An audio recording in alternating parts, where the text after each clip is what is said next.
Bonsoir. Bonsoir à tous et bienvenue au Balzac pour ce premier événement de la 8e édition du Champs-Élysées Film Festival. Vous êtes les tout premiers puisque le festival n'est pas encore ouvert. Donc vous avez beaucoup de chance de pouvoir assister à cette magnifique masterclass. Lorsque j'ai annoncé, entre autres, à mes enfants que notre invité serait présent au festival, leur première réaction, surtout le dernier, 26 ans, waouh, trop cool, maman. Imprégné qu'il était de Jurassic Park et de la mouche, et plusieurs fois, quand il m'arrivait de me fâcher, ils se regardaient tous les trois, parce que j'en ai trois, et me gratifiaient d'un « maman est très en colère », en rigolant. Les autres réactions furent du même acabit, et donc je n'avais qu'une hâte, le rencontrer, pour constater par moi-même s'il était aussi cool, accessible, drôle, comme je n'ai eu de cesse de l'entendre. Eh bien oui, je confirme, et encore plus. Je ne vous cache pas que de recevoir un homme aussi magnifique et vous voir aussi nombreux, un mardi...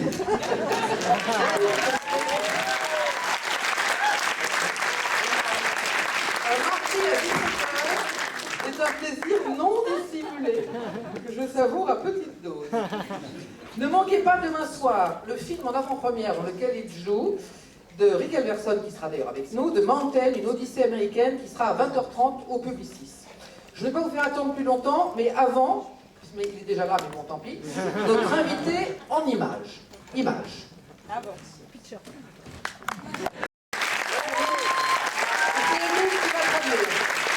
Passez un très très bon moment tout à l'heure et tout de suite. Enjoy. Merci beaucoup. Merci. What's your name, tell me? Emil. Hello, Emil. Thank you for doing this. Where are you? Where would you like me? Yeah. Really? Okay. Oh, okay. Là, là. Oui. Oh, okay. That's our show. Drive safely. Oh, merci beaucoup. Thank you so much. You're so sweet. Thank you all for coming. Wow. And this is the first event of this festival. Hey, il a même pas commencé. He hasn't started yet, so yeah. Jeez. How about that? And none of you have seen the movie The Mountain yet. No. Oh, isn't that something? Oh, I highly recommend it. It gets 10 Goldblums out of a possible 10 Goldblums. That's great. And Rick Alverson is here. Aren't you here, Rick? Rick Alverson, the director of the movie, I believe. Is he? No, maybe he's scuffled out. All right. Anyway, shoot. Bon, on va commencer, parce qu'on a un tout petit peu de retard, donc on va commencer tout de suite avec le premier extrait de cette masterclass, que vous attendiez tous visiblement à ce qu'on a parlé il y a 2 secondes. J'aimerais bien revenir sur les débuts, évidemment, de votre carrière, même un petit peu, même encore plus tôt. C'est-à-dire, en fait, quand est-ce que vous avez su que vous vouliez faire ça, ce métier-là, acteur? About 10 years old. About 10 years old. That was the first movie that I'd ever done in 1973. I was interested in hearing those couple of musical stings. You know who scored that movie? Anybody know who scored that movie? Herbie Hancock. Wow. Herbie Hancock. And Hope Lang, of course, was the wife of Charles Bronson there with her daughter. What else was Hope Lang in, most famously? Name a famous movie that I like particularly that she was in. You know. Do you know another? Can you name another Hope Lang movie?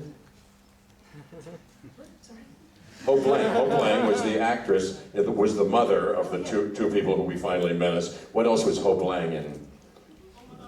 Which? Home Alone? Home Alone? I don't think she was in Home Alone. No, wasn't she in From Here to Eternity? Wasn't she the girlfriend of Montgomery Clift in that movie? Am I right? I think so. Anyway, I got interested in acting when I was 10 years old in camp. I was in camp in Pittsburgh. between 5th and 6th and 6th and 7th grade. My father had said, if you find something you love to do, that's a key to your vocational choice. I took part in this show, and you know, and they were there, and I had a great time. And afterwards, they said, "How'd you like it?" And I was like, I said I did, but I kept secret to myself for many years then, until I graduated high school, that I actually wanted to be an actor, but I wanted to be an actor very, very badly when I was a kid. Donc effectivement, Death Wish qu'on a vu là, Injustifié dans la ville, c'est le premier film que j'ai jamais fait, c'était en 1973. Donc pour l'anecdote, le compositeur du film c'est Herbie Hancock, et l'actrice qui joue la mère qu'on voit là dans la scène est jouée par Hope Lang. Alors personne dans la scène ne savait dans quoi elle avait joué, pas Home Alone, Maman j'ai raté l'avion, non, mais dans From Here to Eternity, donc un film avant Death Wish où elle jouait la copine de Montgomery Clift en fait. Et donc, In the Young Lives, dans le bal des maudits, in 1957, she's the girlfriend of Monty Clift. It wasn't From Here to Eternity? Was it Young? Young Lions. Young Lions. It was Young Lions. Young Lions. Young Lions. That's it. Young Lions, yes. And Dean Martin, of course, was in that. And Marlon Brando. And May Britt, yes, who used to be married to Sammy Davis Jr. And who? Merci pour toute cette précision.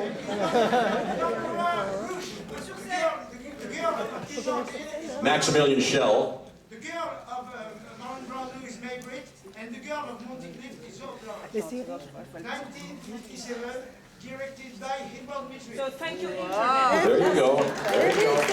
Good, that's what I want to know. Yeah, but she's good in Montgomery Clift is good in it too, oh boy. And Brando, of course, is so good in that. Plays Christian, the ski instructor. Yeah. alors pour répondre à la question, c'est environ vers l'âge de 10 ans que j'ai su que je voulais être acteur. En fait, j'ai grandi à Pittsburgh et quand j'étais au collège, je participais à une pièce de théâtre avec des gens de mon école. Mon père tenait vraiment à ce que je développe une passion extrascolaire. Et en fait, c'est seulement après le lycée que j'ai osé avouer à mes parents que c'était vraiment ce que je voulais faire dans ma vie. Qu'est-ce que vous vous rappelez particulièrement de vos années d'études auprès notamment de Sanford Meisner, qui fut aussi le prof d'ailleurs de Steve McQueen, de Sandra Bullock ou encore de Diane Keaton? C'est avec lui que vous avez étudié. Qu'est-ce que vous vous souvenez de ces études-là?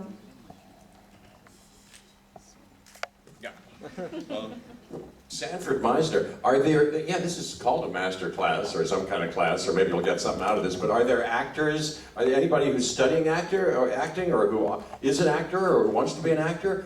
Really? Des acteurs dans la salle? Oh, that's so interesting. Are you familiar with Sanford Meisner?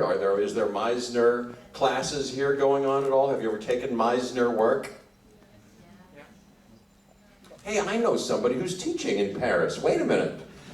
I taught for a couple of decades the Meisner technique, so-called, in order to kind of understand it more deeply. And one of my cohorts, somebody who was in the class and then who taught, a guy named Mark Pellegrino, is teaching, someplace in Paris. Mark Pellegrino and his wife Tracy Aziz, if you're interested in studying with somebody who's good. I like Mark Pellegrino a lot. He's a wonderful actor, and if he's teaching here, look up Mark Pellegrino. In any case, Sanford Meisner is a wonderful teacher, was a wonderful teacher. He was in the group theater, if you know anything about that, along with Stella Adler and Sanford Meisner and Harold Clurman. He developed, along with Adler and Strasberg, his own training method. I was exposed to all of them. I saw all of those people and Harold Clurman. I was lucky to get with Sandy Meisner. I think his was the clearest and best. It was a 2-year program. The cornerstone of which is an improvisation which is sometimes described, misunderstood, and mistaught, but it forms the technology of the fundamentals of the beginning of pretending, living truthfully under imaginary circumstances, as he said, pretending good, in other words. And then the rest of the 2 years was, forming the actor in some way. But he said, he recalled to us Stanislavski's, one of his mantras, which was love the art in yourself, not yourself in art, which I do love. He also said, as part of this improvisation, I can't go into it too thoroughly, but he said, use what exists. Use what exists, meaning trust and make use of, be alert to, mindful of, and make use of what comes up in you, because that's what you make your parts out of, in response to and in collaboration with what's outside of you, which actually exists. And so it demands that you pay attention to the other people with whom you're acting and everything about the moment. So it delivers you to the moment and causes you to be receptive, and then elicits out of you something that's finally unique, hopefully, as you develop, if you've got talent, to you. Something like that. Something like that. Alors effectivement, j'ai été l'apprenti de Sanford Meisner, qui a été mon professeur. D'ailleurs, je connais un professeur qui était avec moi, parce que pendant une vingtaine d'années, j'ai enseigné la technique Meisner pour la comprendre de l'intérieur. Et il y avait un professeur qui maintenant enseigne à Paris, qui s'appelle Marc Pellegrino. Peut-être que vous pouvez le retrouver, sa femme Tracy Aziz. Mais vraiment, collaborer avec Sanford Meisner, c'était vraiment merveilleux. Il faisait du théâtre de groupe, notamment avec Stella Adler ou Lee Strasberg, que j'ai eu la chance de tous rencontrer. Et en fait, j'ai fait une formation très complète qui a duré 2 ans. Et la pierre angulaire de ce programme, c'était un atelier d'improvisation. Il nous a appris énormément de techniques qui sont assez méconnues ou mal comprises. Où en fait, ce qu'il nous apprenait, c'était de nous baser sur les circonstances. Vraiment, il nous parlait de notamment une phrase, il nous répétait une phrase de Stanislavski qui était de vraiment focaliser le travail sur l'art qui est en vous et non pas de vous projeter dans l'art. C'est ça vraiment ce qu'il faut faire. Utilise ce qui est en toi, c'est vraiment la base de ton rôle, et utilise aussi les événements et tous les éléments qui sont autour de toi. Et si tu es doué, si tu es attentif au moment présent, si tu es à l'écoute, c'est là que tu arriveras vraiment à sortir quelque chose d'unique et quelque chose de personnel. I should really be paying attention too, because my wife speaks French exclusively to the 2 kids. I have a 3.5-year-old and a 2-year-old boy, and she wants them to be bilingual, so there's plenty of English going on. She speaks exclusively French to them. Sometimes I feel a little left out because I speak un petit peu, and I should be learning. God darn it, I should be learning. By the way, who does he look like? If he looks like a movie actor, who would he look like? Which one? I have an idea. Who do you say? En fait, la femme de Jeff ne parle que français à leurs enfants. Comme ça me laisse du temps pour réfléchir à la deuxième question. Elle parle que français à ses enfants, notamment un qui a 3 ans et demi, et parfois il ne comprend pas trop ce qui se passe, donc il se dit que c'est vraiment le temps qu'il apprenne. C'est bien, il est à Paris, c'est l'occasion. I say... Question de Jeff. Jeff trouve que je ressemble à un acteur, donc il me demande de savoir. You have an idea? What's your idea? Of who? Who? The son of Clint Eastwood. Son of Clint Eastwood. Sean Eastwood.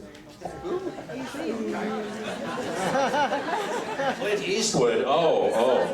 Well, good. You know, I know Kyle Eastwood. Kyle Eastwood plays the bass fiddle. I played with Kyle Eastwood a little bit, jazz. No, I think he looks like, and he could a little bit look like Kyle Eastwood. He looks like, to me, a young, handsome Tim Roth. Tim Roth from Pulp Fiction, around Pulp Fiction, or Reservoir Dogs. I like to play that game.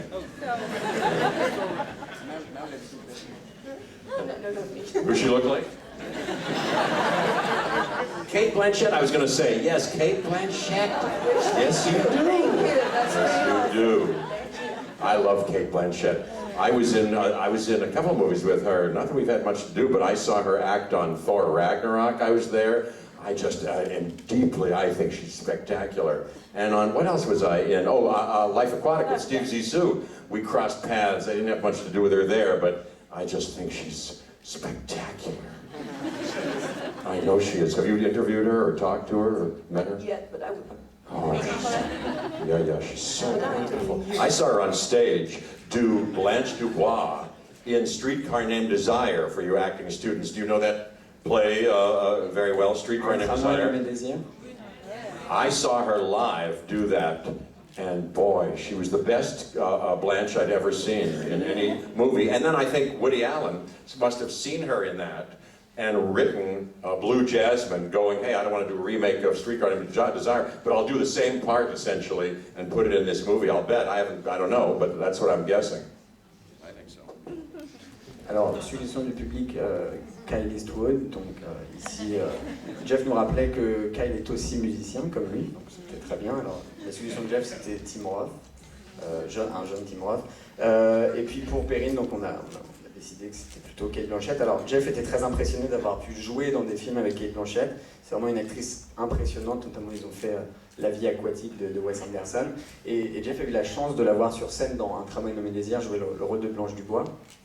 Et donc c'est une intuition, c'est pas du tout sûr, mais Woody Allen a probablement vu la pièce quand il a écrit Blue Jasmine, parce que le rôle que joue Kate Blanchett dans le film est très très inspiré de la pièce de Tennessee Williams. On va continuer avec... comme en toute façon, on part vraiment comme on veut, puisque c'est Jeff qui décide. On va continuer avec un nouvel extrait. Yeah, it's free talk. Talk is free, reconnu. Donc vous avez joué plusieurs fois des scientifiques comme Ian Malcolm, hein, que ce soit dans la Mouche, qui vous a révélé d'ailleurs plutôt au grand public, Jurassic Park qu'on vient de voir, mais aussi dans Comme Chien et Chat, Les Aventures de Bokao Banzai, dans l'unitaire de la BBC Life Story, ou encore dans Independence Day, évidemment, et même dans The Mountain, que vous verrez demain. Mais vous avez aussi animé l'émission Explorer pour National Geographic, vous préparez une nouvelle émission pour la même chaîne qui va s'appeler Curiosity. Enfin, en gros, tout est au sujet de la science. Est-ce que ça vous intéresse vraiment?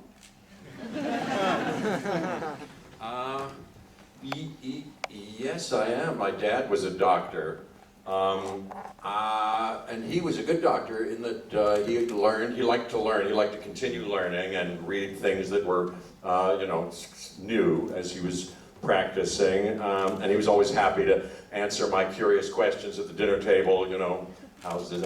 Interesting that you should ask, and he would tell me this. But I was interested early on, as I said, in the arts and in piano and in drawing and and math and science didn't interest me much.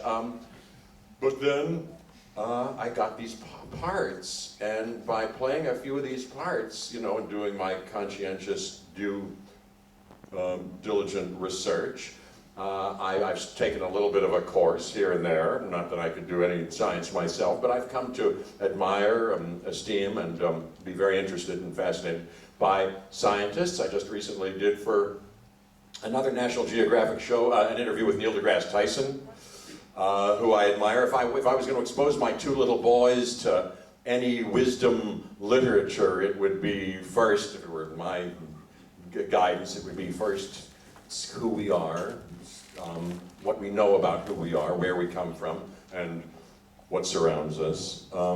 So I'm interested in it. Yes, I am. I was just reading today, I'm reading that book Sapiens by Yuval Harari. Do you know that book? He wrote 3 I'm anxious to get through all 3 of them, because I've been listening to them on YouTube, and I know what they're about, but isn't that funny? I was so interested. This is so well written by, I was so privileged to be able to play that part written by, Michael Crichton, and some of those ideas, which are good ideas, interesting, important, relevant ideas. And I'm in this part of that book where Harari is talking about cultures and economies and imperial empires, and how science kind of went hand in hand, sometimes misused, and it's kind of right along these lines. And certainly animal cruelty he's talking about now, and how animals were used as machinery in the profit cycle that we're still in, that was enlightening, inspiring to me. Not that I haven't heard something like that before, but the way he put it was particularly clear and inspiring. And then I can tell you much about that picture, and of course Steven Spielberg, and those actors and all that. We'll talk about Ian Malcolm just after. Yeah, let me catch up. Sorry, this is not the translating way. I'm not being helpful. Alors mon père était docteur, et même quand il était en train de pratiquer, il continuait toujours à apprendre, il adorait apprendre, et il répondait avec énormément de bienveillance à toutes les questions curieuses que je pouvais avoir quand j'étais enfant pendant le dîner. Mais quand j'étais jeune, en fait, ce qui m'intéressait le plus, c'était vraiment le dessin, les arts, jouer du piano, et pas vraiment la science. Et il se trouve que le hasard a fait que j'ai joué beaucoup de rôles de scientifique, et j'ai fait beaucoup de recherches, j'ai même pris des cours, et j'ai une estime vraiment très grande pour les scientifiques, notamment Neil deGrasse Tyson, qui a beaucoup travaillé pour National, qui a eu beaucoup de documentaires sur National Geographic. Et en ce moment, j'essaie vraiment d'apprendre à mes enfants à s'intéresser à la biologie, à qui nous sommes, et au monde qui nous entoure aussi. Et en ce moment, je suis en train de lire le premier tome des Sapiens, un livre qui est absolument fascinant et que j'ai hâte de finir. Alors, Jurassic Park, c'est avant tout un superbe scénario de Michael Crichton. Et la scène qu'on a vue, donc, c'est une scène très très intéressante où on a le personnage de Harry qui parle, en fait, c'est une discussion assez générale, mais où il parle du lien entre l'économie et des limites et des dégâts que peut engendrer la science, notamment la cruauté envers les animaux et l'exploitation des animaux pour générer du profit. Mais je trouve que cette scène est parfaitement claire et elle est écrite d'une manière super intelligible. Et je pourrais encore parler pendant très longtemps de ce film et du travail de Spielberg. Et justement, Well, I was just thinking about more about that. The issue Yuval Harari talks about the need to cooperate globally around around the most important issues in our near futures now and in our near futures, which he says are nuclear war and climate change and technological disruption, AI and the like. Which brings us a little bit to The Mountain, what interested me in The Mountain, and this book that informed some of the themes in The Mountain for me, which was Kurt Anderson's Fantasyland, or How America Went Haywire, because The Mountain is about how America can have some horrible ideas, and part of its identity has been and continues to be narcissism of a particularly grotesque kind, and a reaching for some fairy tale utopia, whether it be through athletics, in our movie Athletics, or snake oil, medicine, or kooky religion. En fait, ce dont parle Harari dans ses livres, qui est vraiment très très intéressant, c'est le besoin d'une entente au niveau mondial pour préserver la planète, puisqu'il y a énormément de risques qui nous guettent, des guerres nucléaires, des destructions massives.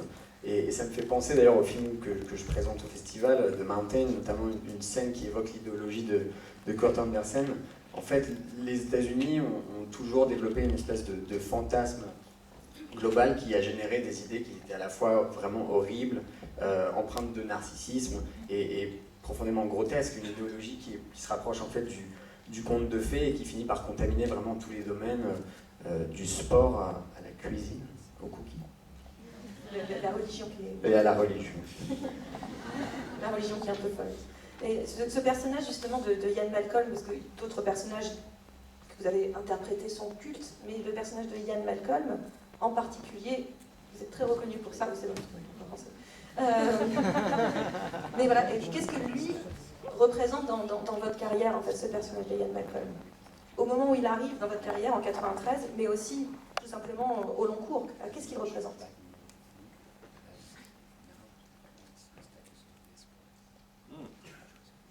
Well, it was a lot of people saw Jurassic Park, and Some people. Yeah.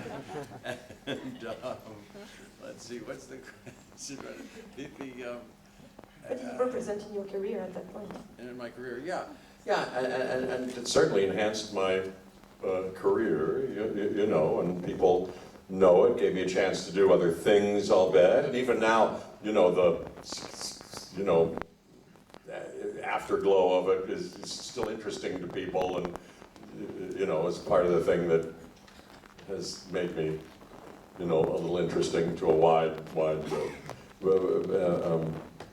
wide audience. Let me see. But for me, you know, I'm not so, truly not so careerist. I mean, I wanted to be an actor. I wanted to get a chance to act.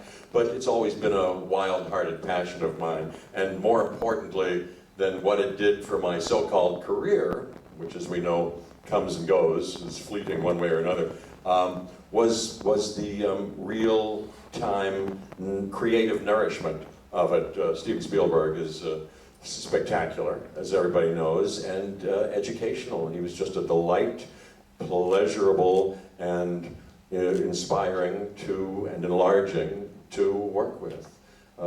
That was great, and from that material continues to be interesting, like you can tell to me, you know, and I was involved with this last Jurassic World movie, and so I'm still chewing on and developing, you know, what that character might be thinking about, you know, which is interesting, I think. It's still relevant. C'est vrai que c'est un film que beaucoup de gens ont vu, alors c'est clair que ça a fait avancer ma carrière, ça m'a donné accès à d'autres rôles. C'est un film que les gens regardent encore aujourd'hui, qui a généré beaucoup d'intérêt et de curiosité, mais j'ai jamais eu de plan de carrière, vraiment c'est difficile pour moi de penser en termes de carrière, j'ai plutôt pensé en termes de passion. De toute façon une carrière c'est quelque chose qui fluctue énormément. Ce que je retiens de ce film c'est la collaboration extrêmement riche avec Spielberg. C'est quelqu'un qui est vraiment extrêmement créatif et extrêmement inspirant comme collaborateur. Et d'ailleurs, le sujet qu'il avait choisi pour le film continue d'inspirer. J'ai participé au dernier Jurassic World. Donc je continue de penser à d'essayer de prolonger le cheminement de pensée de mon personnage dans le film encore aujourd'hui. On va continuer avec un autre film, donc extrait numéro 3. Who speaks English? Does everybody speak English? No? Nobody speaks. 3 fois avec Wes Anderson dans La vie aquatique, le Grand Budapest Hotel dont on vient de voir un extrait, L'île aux chiens aussi. Mais vous êtes assez fidèle en fait avec les réalisateurs, puisque où ils sont fidèles à vous, je ne sais pas. Mais vous avez aussi collaboré plusieurs fois avec Robert Altman, Philip Kaufman, Roger Mitchell ou encore Michael Winner. Est-ce que c'est important pour vous cette fidélité dans le cinéma avec les réalisateurs? Est-ce qu'il y a une sorte de continuité que vous recherchez? Well, yeah, it has to me, whatever you call it. It's been lovely to collaborate with, who'd you say? Not only Phil Kaufman, but Robert Altman, yeah, with whom I did Thor. How lucky I was to have worked with him, you know, multiple times. Who else? Wes Anderson? Well, Wes Anderson, yes. Certainly, I mean, he's a genius, and seeing that again, gee, that's pure cinema, isn't it? It's really his own vision. He's got his fingerprint all over every frame. I remember very pleasurably every shot we did there, seeing it again. He's so enjoyable to work with, and a genius. That's the answer to the question, what do you look for in a director? Really, in your own opinion, making a good movie. And he makes wonderful movies, I think. Geez, Willem Dafoe and that character, I could tell you all about how he visually comes up with the costume, how he's involved with everything. That seems like a Hitchcock, you know, sequence to me. It's so beautifully done. But also, the theme of that movie is pretty interesting. It's an entertaining and stylish way that he gets you there. But I love his heartfelt celebration of the underdog and the outsider, and his sincere and passionate fight against forces of ugliness, coarseness, and fascism, and like that. He's something, that Wes Anderson. He's living around these parts, I do believe. Yeah.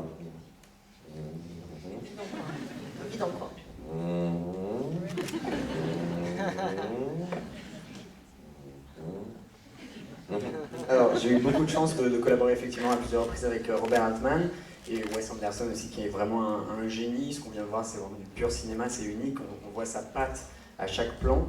Et c'est des réalisateurs qui sont vraiment intéressés à l'idée de faire des bons films. Là, on a vu cette scène-là, le personnage de Willem Dafoe aussi, qui est extrêmement intéressant. Et Wes Anderson, il arrive toujours avec des personnages qui sont définis de manière visuelle, qui ont leur costume qui leur est propre. cette scène est vraiment fantastique et vraiment un traitement à la Hitchcock.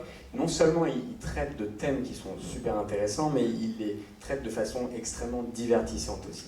Il a une manière extrêmement sincère aussi de toujours privilégier les personnages d'outsiders, ceux auxquels on n'aurait pas forcément confiance, qui se feraient forcément broyer par la machine, et il est toujours de leur côté. Ce qu'on voit aussi dans cet extrait-là, qui est muet, hein, donc on est que sur la musique, c'est entièrement muet, c'est que vous êtes un vrai acteur du corps, du corporel en fait. Il y a beaucoup de choses qui passent dans votre gestuelle et évidemment aussi dans votre manière de parler. Donc c'est même pour ça qu'on vous identifie assez fortement.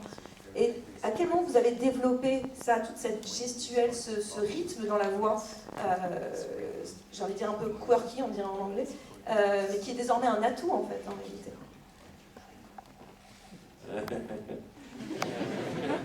Well, I don't know. Let's see. Well, Well, I'm certainly not, as you know, who's in The Mountain is Denis Lavon. Do you all know Denis Lavon?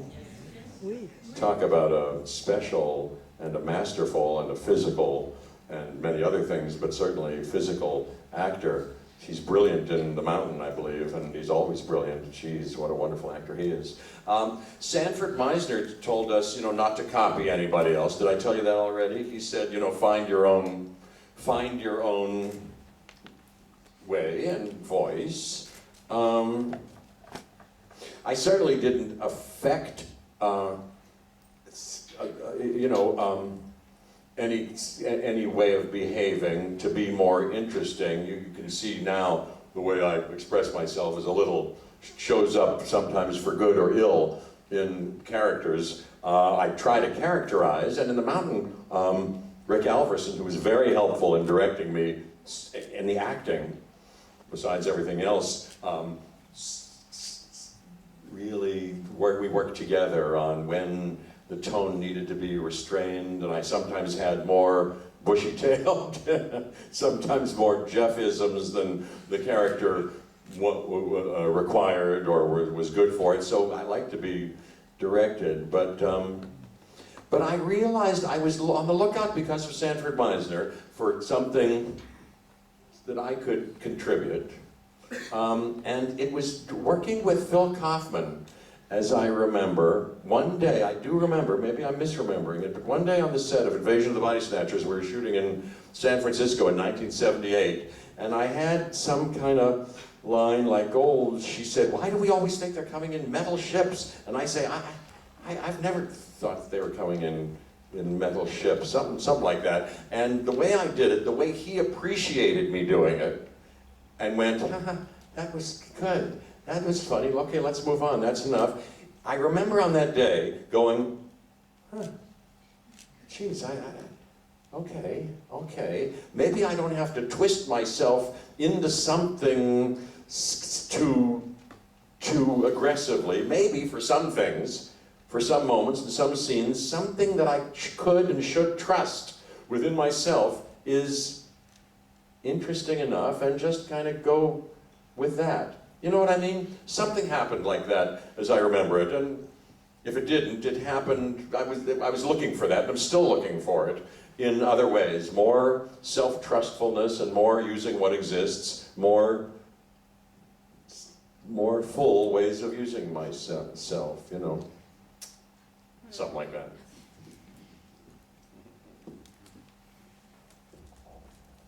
Alors, il y a un acteur qui joue dans The Mountain, qui est Denis Lavon, qui, quand on parle d'acteur physique, est vraiment extrêmement brillant dans le film, mais aussi en général. Et en fait, Meisner nous répétait tout le temps de ne jamais imiter. Il fallait qu'on trouve chacun notre propre voix. Et en fait, là, tel que vous me voyez, mon comportement, ma manière de m'exprimer se retrouve forcément un petit peu dans les personnages que je joue, dans la caractérisation. Et le réalisateur de The Mountain, Rick Alverson, était vraiment un excellent directeur d'acteur à ce titre-là, parce que, en fait, par moments, il me demandait d'être plus contenu, et à d'autres moments, il me disait de ramener un petit peu le Jeff que je suis. Et je pense aussi à une anecdote sur un tournage à San Francisco avec Philip Kaufman sur son film L'invasion des profanateurs de sépulture, où en fait, il m'a demandé à un moment, on discute, et il m'a dit pourquoi pourquoi est-ce que les extraterrestres arrivent toujours par des vaisseaux en métal? Et en fait, j'y ai jamais pensé. Et on a tourné la scène pendant que j'étais en train de réfléchir. Et on n'a pas fait beaucoup de prises. On est passé à la scène suivante. Et en fait, c'est à ce moment-là que j'ai réalisé qu'il n'y avait pas besoin d'être forcément trop expressif. Il fallait surtout que j'apprenne à me faire confiance. Et à ce moment-là, quand on a fait cette scène, il s'est vraiment passé quelque chose. Il y a une forme de déclic. Et en fait, ce travail de recherche, je continue constamment à le faire. Et en ce moment, je travaille beaucoup, notamment sur arriver à me faire confiance à moi-même. Et donc on avance un petit peu vite, mais là on va regarder une série d'images. Et Jeff, vous pouvez largement commenter les images pendant qu'elles passent. Okay. Les fleurs, il y a aussi des photos. Non, on en a vraiment beaucoup. Hein, mais, et je sais No, my head in flower pots? No, I haven't seen that. Il y a le Goldblum. Oh, yeah, I have seen a little bit. Yeah, in the middle of flowers. Yes, I have. Et je sais bien que vous êtes très conscient en fait de cette image que vous avez sur Internet, cette popularité. Est-ce que c'est vrai que sur Instagram vous mettez #Jeff Goldblum pour les trouver?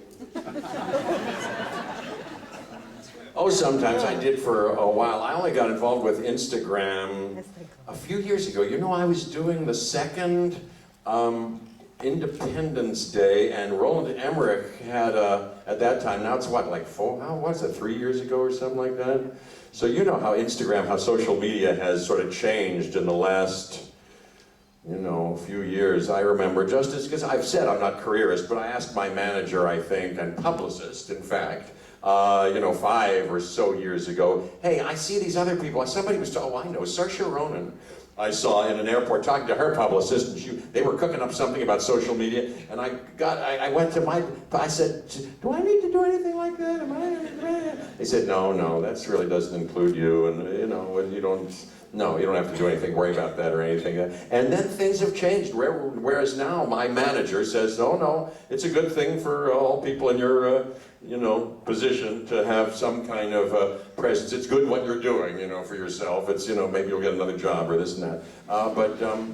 But so, I was doing Independence Day, and Roland Emmerich had working with him this guy who was, that was his job. He was going to, and Roland said, you should get with him, you should hire him to do some kind of, and I did for a little bit. That was the first time I ever posted anything or ever looked at anything. I still have never tweeted anything. I'm not on Twitter. I've never followed any tweets of any kind. But at that point, he posted a couple of things, and I went, well, if I'm going to do this, why do people do this? I think I'll do it myself, and I found another way that I've had fun with, and then for a time particularly I went, wow, look at that. People draw pictures of me, and there are these funny pictures of me, and that's kind of fun, and my wife would go, what are you doing? Get off that thing, And now it's kind of, I check it out, but I don't spend any time on it really, but I enjoy seeing things and posting a thing or two, yeah, so that's the story. Je l'ai fait un petit peu, c'est vrai que j'ai découvert assez récemment, il y a 3-4 ans à peu près. Les réseaux sociaux, vous savez, ont énormément évolué. Alors j'ai eu une discussion à ce sujet à l'époque avec mon manager et mon publiciste, notamment après avoir écouté une conversation entre l'actrice Saoirse Ronan, qui joue aussi dans le film de Wes Anderson, et sa publiciste. Et je leur ai demandé, est-ce que vous pensez que moi aussi je devrais m'y mettre? Et mon manager m'a dit à l'époque, oui, c'est bien d'être actif, d'avoir une présence. Et on tournait le deuxième Independence Day, et c'est Roland Emmerich lui-même qui avait embauché sur le tournage un publiciste qui était spécialiste des réseaux sociaux, et j'ai commencé à travailler avec lui. J'avais jamais vraiment fait ça à l'époque, j'avais jamais tweeté, j'avais même pas de compte Instagram à l'époque. Et au bout d'un moment, je me suis dit, si je le fais, autant le faire moi-même. Donc j'ai passé pas mal de temps à regarder, les gens faisaient des dessins, ils faisaient des montages. Puis au bout d'un moment, ma femme m'a dit, arrête de passer autant de temps à le faire. Donc maintenant, c'est beaucoup moins chronophage à ce niveau-là. Do you understand what I'm saying? You speak English. You speak a little bit of English. You kind of understand what I'm saying. Who's got the? But you've got one of those things. Hold up that thing. Look, he's got one of them there. That's one of the things they just showed there. There you go. Look at that. Look at that. Don't we want to let them ask questions yet? Oh, that's later. Yeah, we have more to do. What time is it? 6:10. How long do we have? 20 minutes left. So, Till yeah. 6:30? Yeah, Oh, so I would good. like one last extra because we have to go forward and people have to ask questions as well. Another clip, okay. I'm talking too much, I apologize. Non, il parle pas trop, ça va. Non, je vais mettre un dernier extrait et puis après, ça sera à votre tour de poser des questions rapidement comme moi, visiblement. Let's look at another clip. Let's look at more Jeff. More Jeff. Musicien à plein temps, vous auriez été jazzman. Et finalement, vous faites les deux. Donc c'est plutôt une réussite. Vous venez de sortir d'ailleurs un premier album. Qu'est-ce que ça vous apporte en plus le jazz par rapport à l'actorat? Well, let's see. Yeah, I'm so lucky. I'm so, first of all, lucky to have ever broken into acting at all and then gotten a chance to, you know how uncommon it is to get a chance to do it over the course of a few, 3-4 decades. That's pretty good. And I'm on the brink of my best work, I believe, just creatively. I feel better than ever, and I'm getting more opportunities than ever. So that's really lucky. And then this other thing, which has been a kind of parallel passion from when I was a kid, playing, and jazz particularly, and I snuck it into a couple of movies. Once I was in New York and a couple of plays. But I always had it around, and then about 30 years ago, I started playing out and about, just for my own pleasure, under the radar, not meaning to do anything with it career-wise, but it kind of developed organically. It really did, and then we were playing, you know, all over the place, mostly Los Angeles, and it kind of developed. It really became more of a show, and my music developed, and I played with great guys who kind of changed around, and then a year ago I was on the Graham Norton show in London promoting Thor Ragnarok, and Gregory Porter, the great jazz singer, said, hey, I'm promoting this album, I want to sing a song, all I use is piano accompaniment, do you want to play with me? And his record label, Decca, saw me do it and thought maybe I should do something with Jeff, and that's how we came up with that album, and then they filmed that album, and since then it's been a growth spurt just for myself, and it's growing into something else, and you may see us, we're going to play Glastonbury, that festival that you may know, in a month or so. Tomorrow, if you're in Cannes, I'm flying to Nice tomorrow, and our band, that band mostly, is going to be with me, and we're going to play a gig, and then we're flying back to LA, and we're doing a lot of interesting things. That's why I was interested in seeing that, because it's a year ago, but I have developed a stage or two later than that, so I'm enjoying it terrifically. And what does it give me that acting doesn't give me? Well, it's never been hooked into my ego in the same way. I never needed it to make a living. I never counted on it or imagined that I was going to be anything. So it's just been for pleasure. And sometimes I've had to counteract that other aspect in acting, whereby I find the pure pleasure in it and go, hey, don't audition, you're not auditioning, you're not trying, you know, quit trying to make it good, just make it something you love, you know, which the other is more naturally. And then they mash, you know, and mesh in that there's improvisation in acting exploration and some of the acting that I do, and there's improvisation there, and listening, and of course, and all that. Yeah, that's all I want to say about that. Yeah, but that's, yeah. J'ai vraiment beaucoup de chance, c'est très très rare, ça fait depuis 3-4 décennies que j'ai à la fois la chance d'être extrêmement actif au niveau du cinéma, et j'ai depuis l'enfance des projets parallèles musicaux, notamment autour du jazz. Alors j'ai eu l'occasion de faire des pièces de théâtre à New York, où la scène de jazz est extrêmement forte, et ça fait une 30aine d'années que je joue. Au départ c'était vraiment purement pour le plaisir, et puis ça a commencé à prendre un petit peu plus d'ampleur. Je joue un peu partout, majoritairement quand même à Los Angeles. J'ai la chance d'avoir des super collaborateurs, et puis ce que vous avez vu là, en fait, c'est vraiment le fruit du hasard. J'étais sur le plateau du show de Graham Norton à Londres, et puis il y a ce chanteur fabuleux qui s'appelle Gregory Porter, qui était sur le plateau, et on a commencé à improviser ensemble, et son label m'a proposé de faire un album filmé. Et ça commence à grandir, à prendre un peu d'ampleur. Cet été, on va notamment jouer à Glastonbury, qui est un super festival. Demain, si jamais vous êtes à Cannes, Jeff fait un concert aussi. Merci beaucoup. We shouldn't really be drinking out of plastic bottles, should we? And using up all these. Well, what are we going to do with all these plastic bottles? Oh. to help the planet. Really, no straws. I'm figuring it out. I'm trying to get better every day. Oh, anyway. Ne buvez pas dans des bouteilles en plastique. Évitez. Et voilà, l'extrait qu'on a vu, là, ça a été fait il y a seulement 1 an, et pourtant, depuis, le groupe a vraiment passé plusieurs étapes, et le projet est à un stade tout à fait différent aujourd'hui. Bon, alors ça va être à vous, je suis désolée, j'imagine qu'il y a beaucoup de questions, mais on a un temps très limité, parce qu'il doit retourner à son Questions hôtel. from the audience, Donc, yes. à vous. Lovely, she'll come to you with a microphone. Yes, thank you so much. Look, they're enthused back there. Oh, yes. Hello. Hello. J'aurais voulu savoir s'il avait encore, enfin, si vous aviez encore des projets en tant qu'acteur, des réalisateurs avec qui vous aimeriez tourner, ou des acteurs, des genres de films ou de rôles que vous aimeriez tourner.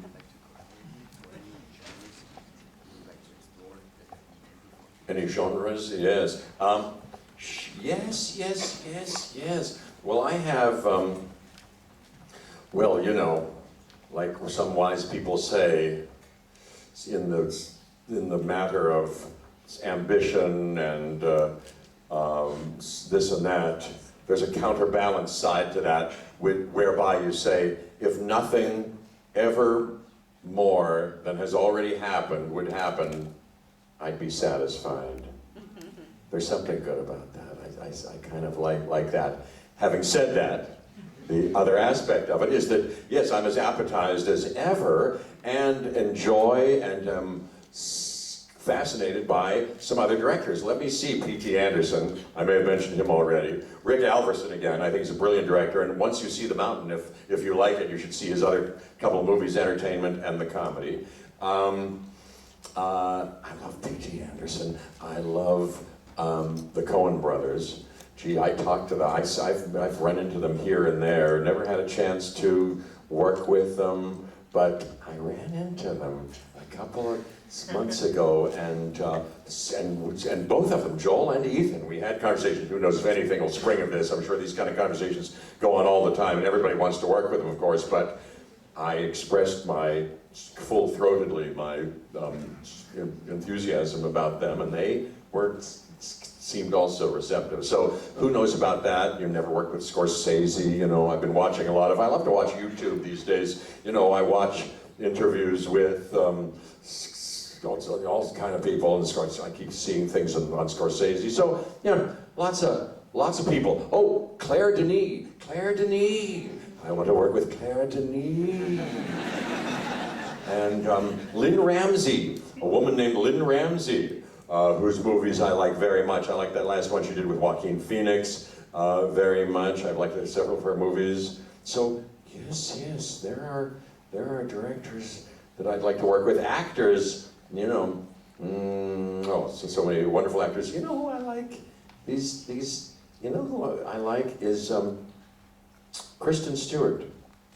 I think she's very good. She's wonderful, isn't she? She's wonderful. Anyway, but a lot of people I'd like to work with. Who knows? Yeah. Yes. Questions? Yes. Oh, sorry. En fait, je vais prendre le contre-pied de votre question. Si tout devait s'arrêter aujourd'hui, je serais quand même satisfait. Ça ne m'empêche pas d'avoir quand même des désirs, notamment de travailler avec Paul Thomas Anderson, j'adore ses films. Retravailler avec Calverson. D'ailleurs, si demain vous aimez The Mountain, allez vraiment voir les films qu'il a fait avant, qui sont fabuleux. Et puis les frères Cohen, que j'ai croisés ici et là. Ça doit leur arriver tout le temps de croiser des acteurs, mais j'ai vraiment été très direct, à la fois avec Joël et avec Ethan, donc on va voir ce qui se passe, on verra. Avec Scorsese aussi, on n'a jamais travaillé ensemble, mais ça me plairait beaucoup. Je vois beaucoup d'entretiens avec lui sur YouTube. Il y a vraiment plein de gens. Claire Denis aussi, si jamais des gens répétés. Et puis une réalisatrice qui s'appelle Lynn Ramsey, qui avait fait un film l'an dernier qui est en France, s'appelle A Beautiful Day avec Joaquin Phoenix. Il y a plein de réalisateurs et beaucoup d'acteurs géniaux, notamment Kristen Stewart. Hi, Jeff. I'll bounce this one at you in English. I'm an Australian film director, so I have to speak a modicum of English. Okay. I read a lot, like you do, and I've done *Sapiens*, and I've just read the Arnold Schwarzenegger Total Recall book, which is much more lowbrow, of course. But he talked about a very interesting thing, and I'd like your take on it as a grand actor who the French obviously love, and I'd like to hear your point on it. But they talk about gathering your emotions and using the emotions that you have inside to bring out and apart. So you've been doing this for a long time. You carry around a vault of emotions inside your body, bringing them up. How hard is it? And these guys would love to know, because they've been watching you for years, how easy or how hard is it for you to plumb those emotions and bring them up in front of 300 technicians on the 13th take at the end of a 20-hour day? It's a very interesting question. If you're interested in that kind of thing, because you're actors, I don't want to get too inside baseball, but there's something about what you said that interests me. Here's briefly what I've done. Sanford Meisner laid out acting for me, and acting was not only professionally a kind of, wild, out of reach thing, but as I studied with these serious teachers, it seemed like a, not only a worthwhile endeavor, but to do it well, something that required a big effort. And I put a big effort into it and worked for a long time. But now as I look back on it, I overworked. But maybe I had to. Maybe I had to do all the things I had to do. It was very difficult for me. And before I would do, I could tell you all kind of parts that you've seen, before which I was not only insecure, because in fact I didn't know what I was really doing yet, because I think the good side and the bad side of what Sandy Meisner said, which was it takes 20 years to be an actor, made me, have a kind of set my dial for a long curve, but also feel unworthy in some ways, before that 20 years were up, and forever I always felt that I had to kind of prove myself to myself, In any case, I was making a big effort to be as full as I can, and before many parts I would read through a whole other play, show up early, get myself weepy. It's easy for actors, young actors, to think, as long as I'm crying, I'm acting and I'm doing something. So I would cry a lot or get in touch with my fury, towering fury, before I do anything, not necessarily even requiring that. Just to kind of make sure everything was there and to make sure I was cooking on all burners. As I now see it, maybe all that added up to something, which is sort of allows me to have things available to me now more effortlessly. Or I never had to do it, who knows, but these days my favorite method, although I attend to solving whatever problem I have to solve from the time I get the part, but sometimes it doesn't require as much of something. But then certainly on the day, I do very little emotional masturbation. Very little, if none. I have a kind of, I used to even experiment with performance enhancement substances of one kind or another, the last of which was coffee.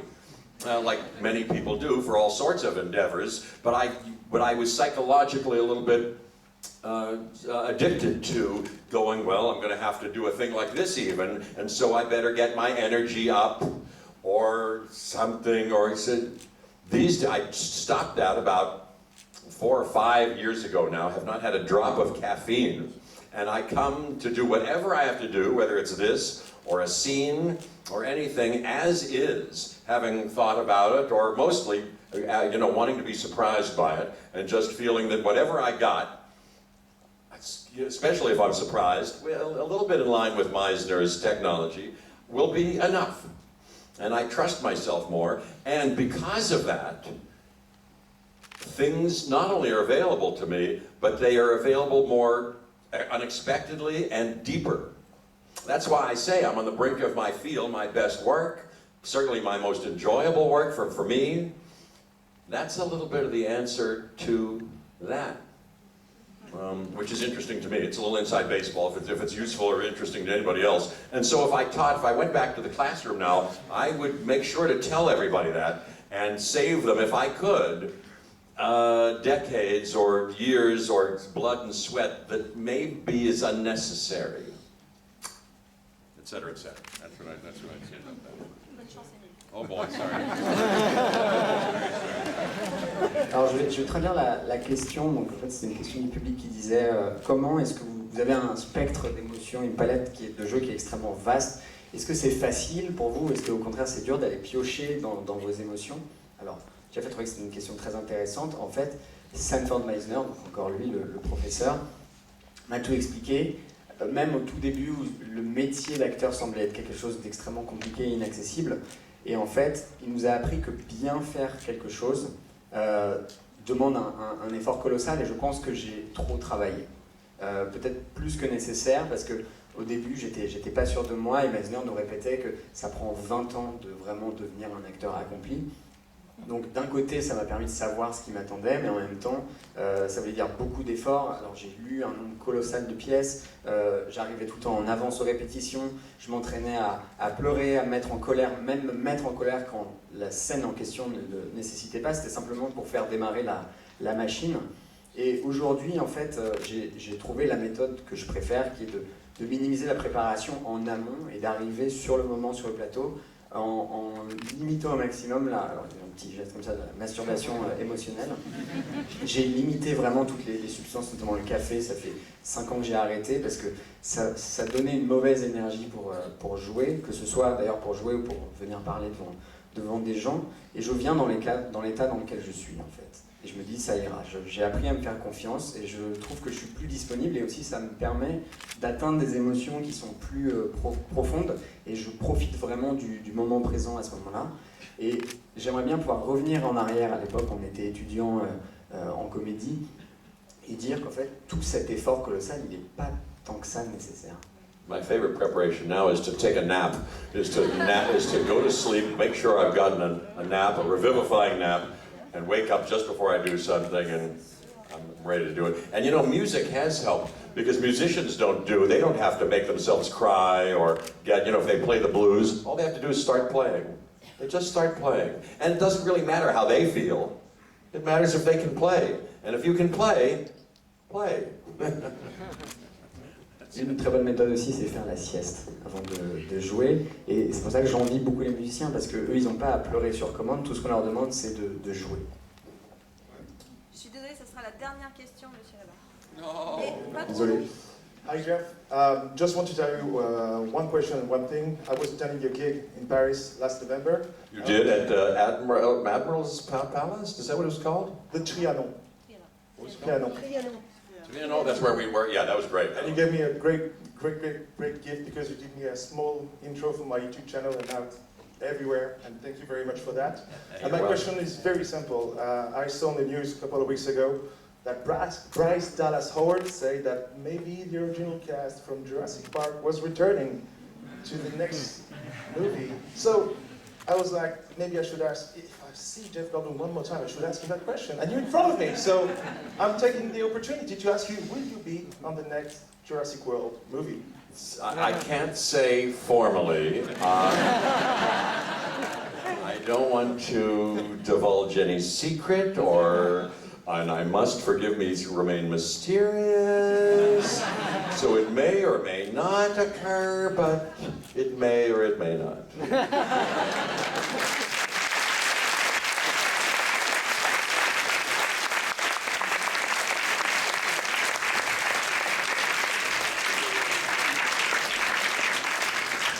Alors la question c'était, en fait Bryce Dallas Howard qui joue dans Jurassic World a dit que le casting du premier Jurassic Park serait vraisemblablement dans le prochain Jurassic World.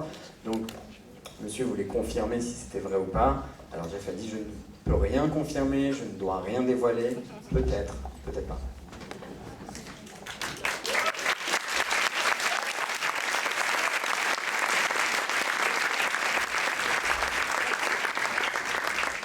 C'était la dernière question, désolée, je reprends le micro. Merci beaucoup à tous et surtout merci à Jeff. Merci.